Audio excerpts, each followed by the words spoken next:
बोले शमेशिखर जी सिद्ध क्षेत्र की जय। आचार्य श्री शंभो सागर जी गुरुदेव की जय। द्वादशांग जिनवाणी माता की जय। योग हमारे पर्सनालिटी का मैनेजमेंट है। योग हमारा लाइफ का मैनेजमेंट है और योग हमारे जीवन के टाइम का मैनेजमेंट है। सुस्वास्थ्य ही हमारे जीवन का मूल आधार है। तन स्वस्थ है तो मन स्वस्थ है, मन स्वस्थ है तो तन स्वस्थ है, तन और मन स्वस्थ है तो जीवन में सुखी और आनंदित उत्साहित हमारा जीवन बीतता है। सुखी और आनंदित जीवन के लिए हमारे योग श्रवण लोग कह गए हैं कि हमारे जीवन में उचित आहार विहार होना चाहिए और श्रेष्ठ आचार विचार होना चाहिए। यदि जीवन में सुस्वास्थ्यता प्राप्त होना है तो हमारा उचित आहार व्यवहार होना चाहिए, हमारा विचार भी व्यवस्थित श्रेष्ठ आचार विचार होना चाहिए, तो हमारा जीवन सुचारू रूप से चलता है। तो ये स्वास्थ्य के लिए आचार्य ने कहा आत्मनियंत्रण का नाम ही शास्त्र है, स्वास्थ्य योग है। मन और इंद्रियों का नियंत्रण का नाम ही योग है। तो योग, ये ऐसा योग हमें निरंतर करना चाहिए। आचार्य कहते हैं कि योग हमारे जीवन जीने की शैली है, जीवन का एक विशेष चिराग माना गया है। इस चिराग के प्रकाश के माध्यम से अनगिनत लोगों ने अपने जीवन के सुख शांति और साधना और स्वास्थ्य का लेकर के समाधि तक का मंजिल तय किया हुआ है।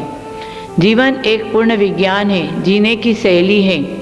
जीवन में चित्त वृत्तियों का निरोगता होना ही योग है। योग के माध्यम से जो व्यक्ति व्यायाम, प्राणायाम, ध्यान आदि करते हैं तो उसका जीवन एक उत्साहित आनंदित होता है और उन्नत शिखर पर जीवन पहुंचता है। और जो योग से विमुख हो रहता है तो वो अपने वृद्धावस्था के ओर कदम बढ़ाता है। इसलिए जीवन में योग बहुत जरूरी है। योग के माध्यम से हमारे शारीरिक, मानसिक, बौद्धिक, आध्यात्मिक सुख को प्राप्त कर सकते हैं। तो योग ऐसा जीवन है, तो योग के माध्यम से हम 24 घंटे में 23 घंटा यदि सुचारू रूप से चलाना चाहते हो तो अपने जीवन में 1 घंटा योग के लिए दें तो हमारा जीवन विशेष सुचारू रूप से स्वास्थ्यता के अनुकूल चल सकता है। इसलिए 1 घंटे का योगासन 23 घंटे का सुख देने वाला होता है। तो आप योग को अपने जीवन में एक दैनिक क्रिया के साथ में जोड़े, ये हमारा सबका यही कहना है। योग के माध्यम से, योग के बल से हमारे अतीन्द्रिय सुख, अतीन्द्रिय शांति, अतीन्द्रिय ज्ञान, अतीन्द्रिय शक्ति के साथ साथ में इस अतीन्द्रिय शांति के साथ में देह देवालय, जिनालय, शिवालय बन जाता है और व्यक्ति आत्मा की शाश्वत शांति को प्राप्त कर सकता है। और उस योग के माध्यम से, प्राणायाम व्यायाम के माध्यम से हमारे निजी गुण जो हमारा रुजुता, शुचिता, मृदुता और ब्रह्मचर्य आदि को हम प्राप्त कर सकते हैं योग के माध्यम से। योग से ही हमारा विशेष बौद्धिक शक्ति बढ़ती है, आत्मशक्ति बढ़ती है। तो जीवन में योग को विशेष धारण करना चाहिए। योग के साथ में हम अपना शरीर स्वस्थ होगा तो हम ध्यान के माध्यम से समाधि की साधना में अग्रसर हो सकते हैं। परंतु ध्यान करने के लिए विशेष आचार्य ने कहा योग से पहले प्राणायाम करो। प्राणायाम माने प्राणों का आयाम, माने प्राणों को नियंत्रण करना। हमारे शरीर में वात, पित्त और कफ ये 3 मौजूद हैं, परंतु ये कफ और पित्त और अनेक शरीर की और भी जो भी संधियाँ हैं, मल हैं, अनेक प्रकार के जो अंग उपांग हैं, उसको वो सब पंगु हैं। वात के बिना ये सारे पंगु हैं, वो एक स्थान से स्थानांतर नहीं हो सकता है। ये वात ही स्थान से स्थानांतर करने वाला है।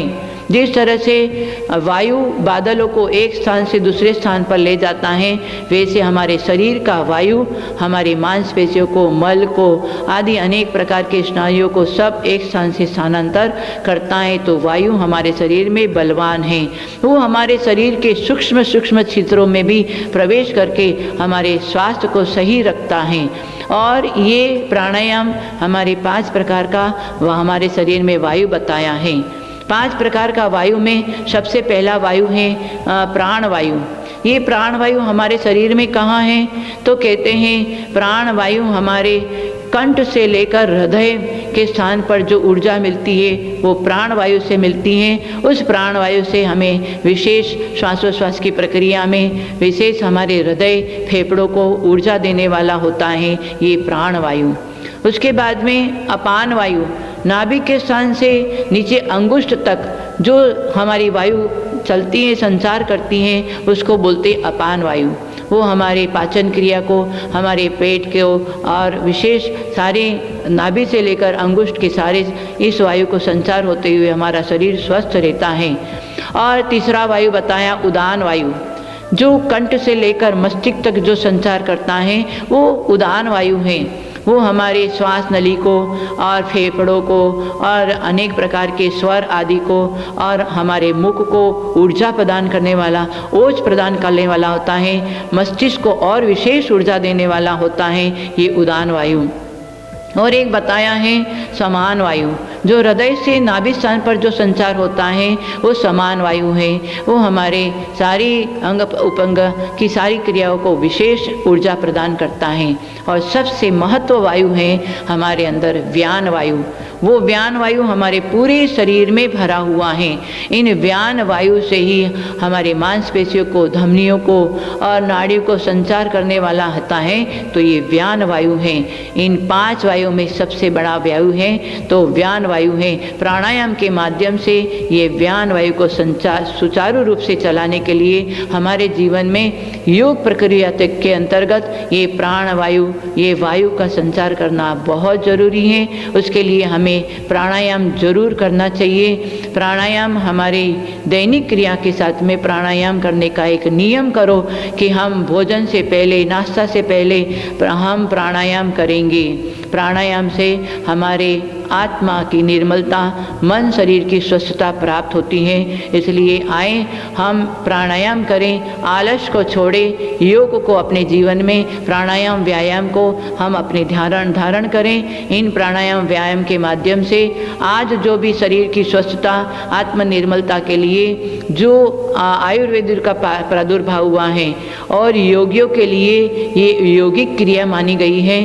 तो यौगिक क्रिया करता है तो उनका साधना भी अच्छी होती है। तो आए अपने जीवन में योग ध्यान धारणा को हम अपने जीवन में अंग प्रत्यंग के रूप में धारण कर लेवे तो हमारा जीवन स्वस्थ रहता है। और स्वास्थ्य से लेकर समाधि तक का सफ़र हमारा बहुत सुचारू रूप से चलेगा। जीवन मिला है सुस्वास्थ्य के लिए। सुस्वास्थ्य यदि सही है तो हमारी समाधि की साधना अच्छी होती है, हमारा निर्मल आत्मा आनंदित होता है और एक दिन शाश्वतता को प्राप्त होता है। तो आए यौगिक क्रिया, योग की क्रिया प्रारंभ करें। योग की क्रिया के पहले हम प्राणायाम प्रारंभ करेंगे। प्राणायाम बिल्कुल लय के साथ में हमें प्राणायाम करना चाहिए और बाहर की विशेष निर्मल हवा आनी चाहिए, उस स्थान में प्राणायाम करना चाहिए। और प्राणायाम के माध्यम से आचार्य कहते हैं जब हमें बाहर से वायु अंदर लेते हैं, फेफड़ों में भरते हैं तो उसको कहते हैं श्वास, और अंदर से बाहर वायु फेंकते हैं उसको बोलते हैं प्रश्वास। इस श्वासोश्वास का नाम ही प्राणायाम है। श्वास लेने का और अंदर फेफड़ों में भर देने का नाम, श्वास लेने का नाम है पूरक और अंदर पूरे पेट में वो वायु को भर देने का नाम है कुंभक, और धीरे धीरे उस वायु को बाहर छोड़ने का नाम है रेचक। तो ये पूरक, कुंभक और रेचक उसका नाम है प्राणायाम। तो आए हम प्राणायाम के माध्यम से आगे सूक्ष्म योगासन और विशेष योगासन करेंगे। ये बाहर का योगासन शरीर को स्वस्थ करता है, परंतु सूक्ष्म योगासन हमारे शारीरिक को भी और अंतरंग की सारी क्रियाओं को, गतिविधियों को नियंत्रित और नियमित करता है। तो आए सूक्ष्म योगासन प्राणायाम से पहले हम सूक्ष्म योगासन के साथ में प्राणायाम करेंगे। आए सभी लोग अपने जीवन में ये जो हम दिखा रहे हैं वो अपने धीरे धीरे शक्ति के अनुसार आप लेवे। हर प्राणायाम 5-5 मिनट करना चाहिए। प्राणायाम में पहले भस्त्रिका प्राणायाम है, फिर कपालभाति प्राणायाम है, फिर अनुलोम विलोम प्राणायाम है, फिर भ्रामरी प्राणायाम है। ये सब प्राणायाम अपने जीवन में 5-5 मिनट करते रहना चाहिए। फिर थोड़ा धीरे धीरे शक्ति बल बढ़ता जाएगा तो प्राणायाम को और भी विशेष बढ़ाना चाहिए। प्राणायाम से हमारा शरीर ठोस रहता है और सुस्वस्थ रहता है। तो आए हम चलते हैं प्राणायाम।